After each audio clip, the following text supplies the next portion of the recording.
आइए दोस्तों, आप सबके बीच में बहुत प्यारा सा चुटकुला नाच के सुनाए जा रहे हैं अवधि अंदाज में और खुशबू रानी के साथ में। हम लोग बस्ती जिले में, हमारी ये उषा कुशवाहा और उर्मिला मौर्य सिस्टर है, दोनों बहनें स्टूडियो ये प्यारा सा खोले हैं। बहुत अच्छा डेकोरेशन है, बहुत अच्छा स्टूडियो है। आप लोग स्टूडियो पे आइएगा, बहनों को प्यार दुलार आशीर्वाद दीजिएगा। और इन्हीं के सौजन्य से हमारी झुलनी वाली मौसी कहाँ है, ये ना है मौसी के सौजन्य से। मौसी बार बार फोन करते हैं तो नहीं आवत के बड़ी लाज लागत रही, कैसे कहा कहीं मौसी की थोड़ी सी व्यस्तता थी, इसलिए हम नहीं आ पा रहे थे। और ठंडी भी बहुत थी, और ठंडी में छोटा सा दिन होता है और इतनी दूर देश को रे बस मौसी तो क्या करी। तो आज आने का सौभाग्य प्राप्त हुआ। आप लोग अपना प्यार दुलार आशीर्वाद दीजिएगा और हमारी इन बहनों को ज़्यादा से ज़्यादा सपोर्ट कीजिएगा, इनकी स्टूडियो को आगे बढ़ाइएगा। आइए प्यारा सा नाच गीत सुनाने जा रहे हैं आप लोग के बीच में। आप लोग सुनिए, अपना प्यार दुलार आशीर्वाद दीजिएगा खुशबू रानी के साथ।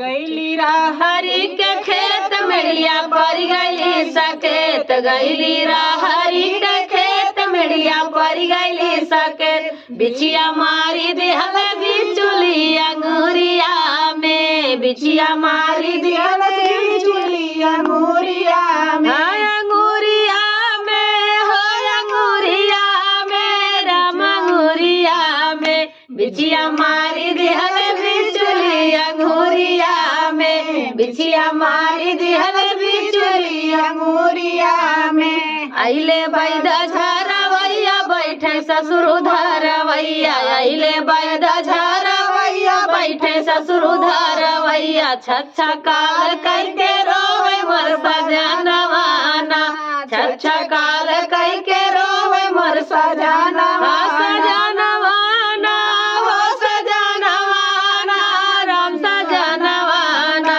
छच्छा काल करके रोवे मोर सजनवाना, बिछिया मारी दिहल बिचुली अंगूरिया में। आइले बैहड़ा के खेत मेड़िया पर गैले सकेत, गैली कोहड़ा के खेत मेड़िया पर गैले सकेत, बिछिया मारी दिहल बिचुली अंगूरिया में, बिछिया मारी दिहल बिचुली अंगूरिया में। आइले जेठवा झरवैया बैठे जेठवा धरवैया, आइले पटना झरवैया बैठे जेठवा धरवैया, छच्छा काल कई के रोवे मोर सजनवाना, छच्छा काल कई के रोवे मोर सजनवाना, सजनवाना हो सजनवाना, राम सजनवाना, बिछिया मारी दिहल बिचुली अंगूरिया में, बिछिया मारी दिहल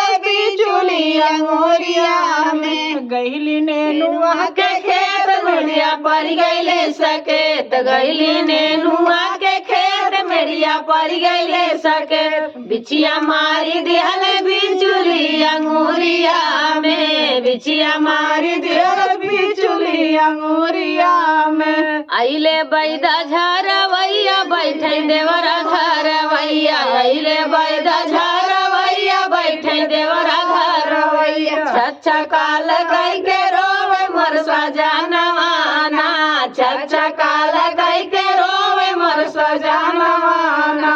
तो दोस्तों, आप लोग इस गीत को अपना प्यार दुलार आशीर्वाद दीजिए। गीत कैसा लगा कमेंट करके जरूर बताइएगा।